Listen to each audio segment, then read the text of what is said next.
नमस्कार दोस्तों, मैं डॉक्टर पीयूष रंजन हूँ। मैं सर गंगाराम हॉस्पिटल नई दिल्ली में गैस्ट्रोएंटरोलॉजिस्ट हूँ।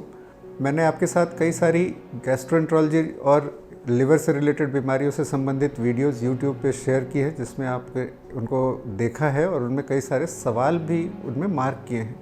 तो मैं कुछ जो कॉमन वीडियोस हैं उनमें कुछ उनका आंसर देने की कोशिश करूँगा। तो एक सबसे कॉमन प्रॉब्लम जो लोग फेस करते हैं वो है गॉल ब्लैडर यानी पित्त की थैली में होने वाली पथरियों की। तो इस बारे में कई लोगों ने जो सवाल पूछे हैं, मैं आप कोशिश करूंगा कि मैं उन सवालों के जवाब दे दूं जो बहुत कॉमन सवाल होता है। देखिए, गॉल ब्लैडर में स्टोन्स जनरल पॉपुलेशन में नियरली 5 to 10% लोगों में होता है। एक बहुत ही कॉमन प्रॉब्लम है। कई बार लोग ये पूछते हैं कि हमें गॉल ब्लैडर का स्टोन क्यों हो गया। कई चीज़ों में, मेडिकल साइंस में, ट्रीटमेंट में ये ज़रूरी होता है कि अगर कोई चीज़ हो गई है तो उसका इलाज होता है क्यों हो गई है। इसको जा कर के हम पीछे उसको रोक करके गॉल ब्लैडर के स्टोन्स को बनने से नहीं रोक सकते हैं। तो ये एक बात है।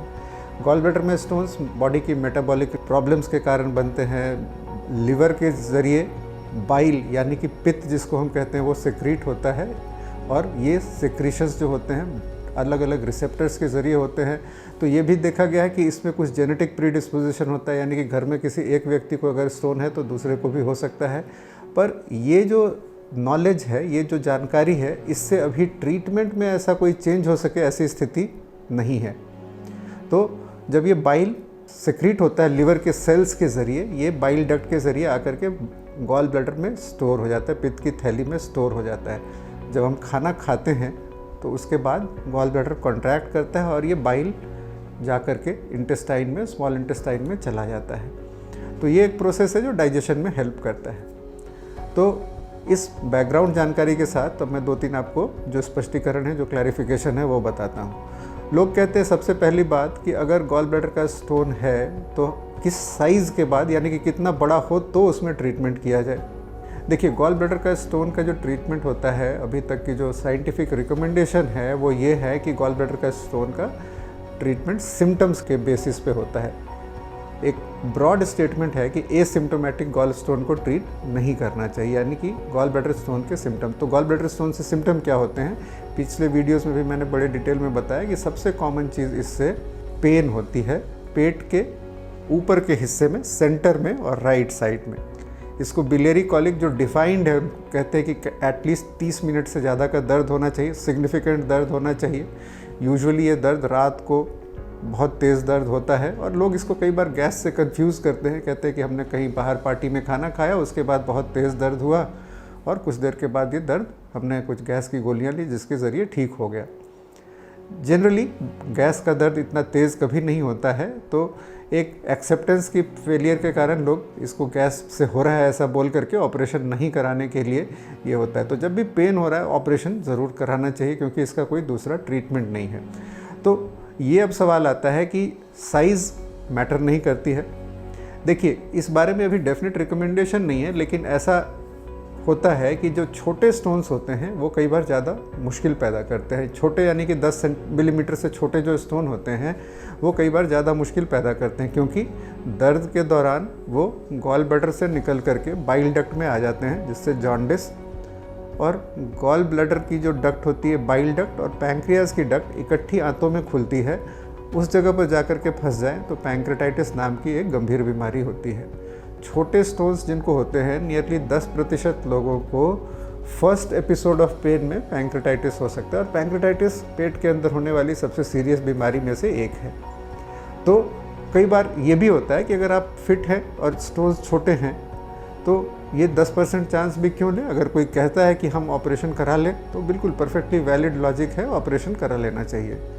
बड़ा स्टोन अगर हो तो उससे बाहर नहीं निकलेगा। तो ये गॉल ब्लैडर के सिम्टम पेन से रिलेटेड हो गया। तो और दूसरा ऑपरेशन का कारण होता है कि हम फ्यूचर में जो कॉम्प्लिकेशंस आती हैं उससे बच सकें। तो 2 इंपॉर्टेंट कॉम्प्लिकेशंस लोगों के जहन में आती हैं। नंबर 1 पैंक्रेटाइटिस, जिसका मैंने जिक्र किया।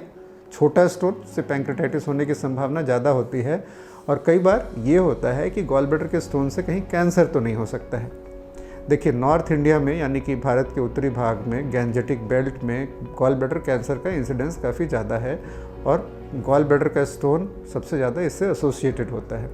लेकिन ये जो स्टोन्स होते हैं ये अमूमन बड़े स्टोन्स होते हैं, यानी कि स्टोन 2.5-3 सेंटीमीटर से ज़्यादा बड़ा हो, लंबे समय तक पड़ा हो, तो ये एक कैंसर का रिस्क फैक्टर होता है, ठीक है।